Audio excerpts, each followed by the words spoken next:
Kenapa anjing dan babi haram? Ini dia tanya. Pelik kot soalan ni. Kenapa anjing dan babi haram? Jawabnya, babi tidak haram. Bila masa babi haram? Awak sebut haram, awak tahu tak benda haram tu? Hukum. Itu hukum. Haram-haram tu hukum. Hukum apa? Hukum kita ada hukum apa? Hukum akal. Wajib, mustahil, harus.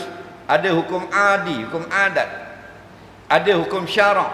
Hukum syarak pula ada syarak taklifi, ada syarak wadai.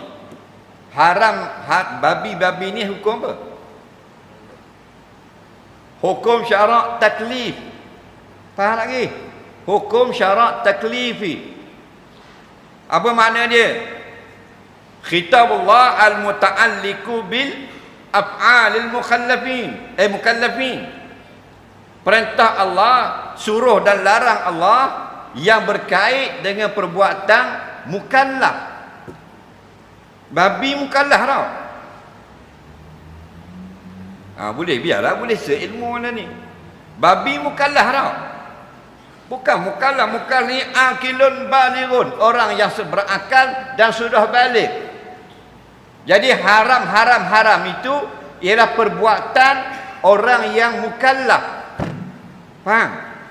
Ada pun hayawan bukan mukallaf, maka tidak ada hukum haram. Dan dalam Quran kata innama harrama alaikumul maitata waddama wa lahmal khinzir. Contoh, Allah Ta'ala haramkan kamu makan bangkai, haramkan kamu makan darah, haramkan kamu makan babi. Itu makan babi haram, babi tak haram. Kita jalan nak kereta, naik motor, tengok babi. Babi haram tak babi tu? Doa. Doa yang kata haram, makan babi. Makan tu perbuatan mukallaf. Kitabullah al-muta'alliqu bi af'alil mukallafin. Perintah Allah yang berkait dengan perbuatan manusia yang mukallaf. Termasuk makan babi haram. Daun teruk haram tak? Main judi haram. Perbuatan orang tu haram. Okey, jelas tak lagi? Tak apalah, biar nak pergi faham usul fiqh. Faham?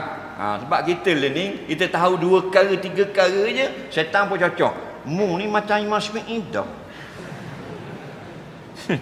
Nak kait nak gabar kita ni jauhnya dah.